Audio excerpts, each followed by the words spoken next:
How is it going, guys? Welcome back to the channel. Today we actually have a pretty interesting topic to discuss. I feel like a lot of this video is going to be common sense, especially like for me, I guess, but I am actually pretty interested to see that Ford is actually partnering up with the Governor's Highway Safety Association, or the GHSA, to actually make this happen around the country. And pretty much what that is actually offering teens and just young drivers a opportunity to partake in free advanced driving courses, whether they're tactical driving or defensive driving courses. And me personally, when I actually got my own license when I was like 17 in the state of New Jersey, pretty much all you have to do is get a permit when you're 16, spend 6 months with that permit with certain restrictions in place, and then once you're 17 you can actually go for your road test.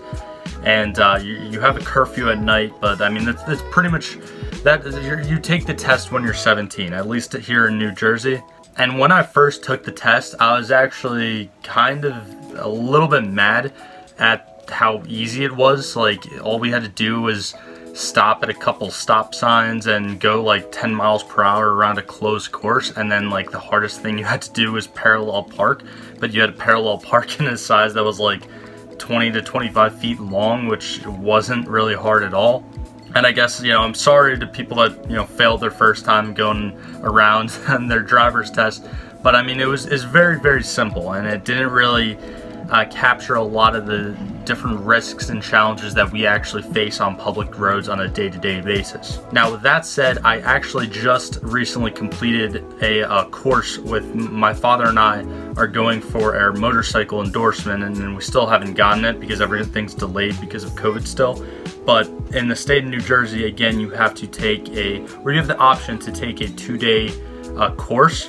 And with the motorcycle course, there's a lot more risk management involved, and speed management, and how to, swerve, get out of the way of things, because for obvious reasons, it's a lot more dangerous to be on a motorcycle compared to a car where you're, enclosed in space. But something that people don't really realize, and is pretty damn important to realize, is that a vehicle is a, 2-ton weapon, pretty much, and it's traveling at X miles per hour with so much force behind it that it can really cause some damage. And the human body is not designed to be in a car accident. It's not designed to handle G-forces and impacts like that, and that's why we see so many car accidents that unfortunately wind up in at least multiple fatalities on the scene.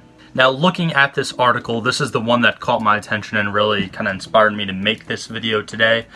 And it pretty much goes on to state that in 2020, among all the other crazy stuff that happened in the world, here in the United States, we actually saw a 13-year high in road fatalities. And the National Highway Traffic Safety Administration actually estimates that 38,680 people were killed in crashes in 2020. So right over 38,000 people in our country. And that is the highest number that we've actually seen since 2007, and it does represent a 7.2% increase from 2019. Now, to some people that may not make a lot of sense, because a lot of people weren't on the road in a decent amount in 2020 for obvious reasons, but that is what is the most concerning about this whole article. And they go on to state that one would think that there'd be less fatalities with less people actually being on the road. But it's kind of fascinating in a very negative way that so many people unfortunately lost their lives on public roads in the past year. But the good news from this is that the Ford Fund, and again the Governor's Highway Safety Association, is actually running a Ford Driving Skills for Life program that's going to be throughout 8 cities in the entire United States. Now, it already started in early August in Anaheim, California, but they're going to Atlanta, Dallas, Houston, Nashville, Phoenix, Sacramento, and San Diego. So a lot of, I guess, southern states are going to have that. Not a lot, practically nothing up here in the Northeast or in the northern part of the country, which I find kind of odd. But I do highly suggest that if anyone is in those states and you are a young driver, I do suggest you go and do some more research on this and find out when these free courses are coming to your area, because again, it could potentially help you and even save your life in a emergency situation. Now moving on, another point that I really wanted to get across, and I kind of mentioned before, but I just personally feel like the requirements to actually be on the road is just way too easy.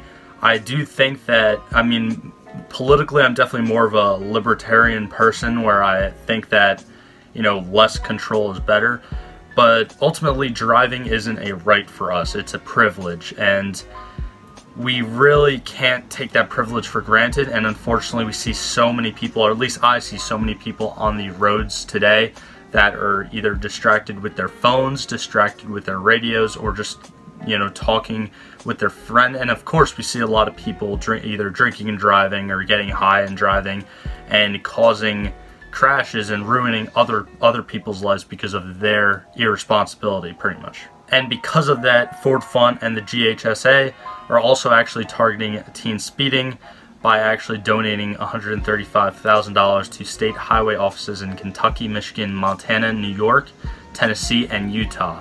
And those grants for each of those departments, I guess, are going to range from $18,000 to $25,000. And like always, I will leave a link to this article down in the description below if you want to read the rest of it. It's a pretty short article, but again, I did really find this awesome that Ford is actually going ahead and doing it. And if you are subscribed to my channel, you do know that I have a Mustang myself, so that does again make me pretty proud that Ford is actually taking some initiative in that and actually caring about the younger drivers that could potentially be in danger on the road today. Now, I did also want to briefly go over this little article by drivesafeonline.org. It looks like a defense or an online defensive driving course website, and of course they are, you know, trying to sell you on their courses. But again, 5 very common sense benefits of taking a defensive driving course in particular is saving money on insurance. A lot of times insurance will actually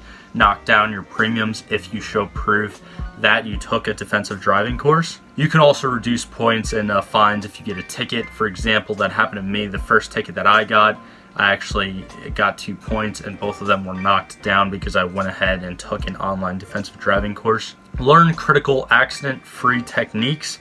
Now, what they mean by that is basically that, you know, again, there's road hazards that are always present on the road. You could be going down the block to go get groceries, or you can be driving across the entire country.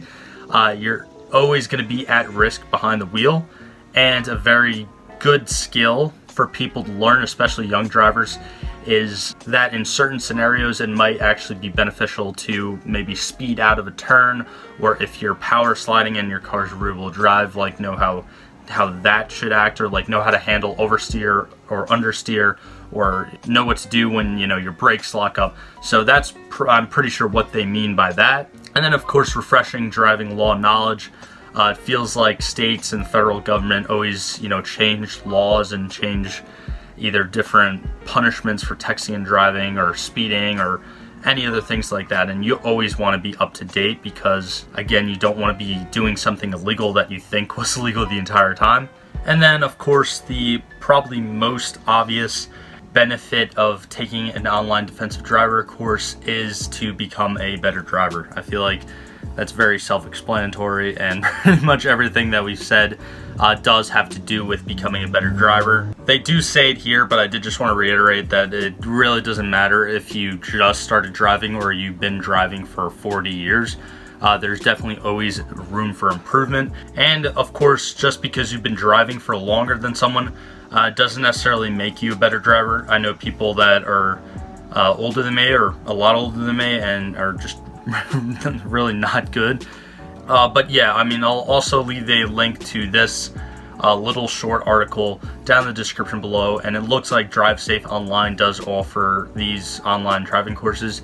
I don't know how they are, so don't quote me. Like, I don't know if they're good or bad, but again, if you're looking for something, I guess I would look into them and other places as well. But that's pretty much just going to be it for today's video. It was a very short video. I feel like a lot of what I said was common sense, but I am very excited that Ford is actually going to be partnering up and making this happen, and going to be going on this, you know, multi-state tour throughout the country and offering these free courses to young drivers. And also, like I've said in previous videos, me officially, I probably shouldn't say this, but even like when you're young and you have either an industrial area near your home or near your town, or wide open empty parking lot, or you live in like a rural area, go somewhere where you're not going to hurt anyone else. There's no obstacles around for you. It's a wide open space, and spin your car around. Like, do donuts, do burnouts, see how your car reacts. If you're driving manual, learn stick on an incline, on a decline, and just test out as much as you can, because one thing that my dad did when I was driving is like he did a lot of that stuff with me, and I think it helped out a lot more than what I learned in the book, and it helped out definitely 100 times more than my actual road test that I took to get my license. I feel like, again, the regular standardized road test that your DMV gives you is just extremely simple, and I feel like it's too simple because young drivers aren't really getting anything out of it, I feel like. And also another thing, I mean, me personally, I didn't want to take my motorcycle course with my dad, but he convinced me to do it because again, he wants to get a bike. I'm not really too into bikes, but even like doing that made me more aware of other things on the road that I didn't even think of. So that is another suggestion of me to you. Do a motorcycle course, do a defensive driving course or tactical driving course. Hoon around in a wide open space that you're not going to hurt anyone with, and just, again, have a better understanding of either your car mechanically or just how it actually behaves on the road. And I do believe that will help you out in a life or death situation. Let me know if you guys have any, funny stories of you taking your first driver's test, or you learning how to drive in an empty parking lot or something like that, because I would love to hear them down in the comments below. But like always, thank you guys for all the support, and I'll see you guys in the next one.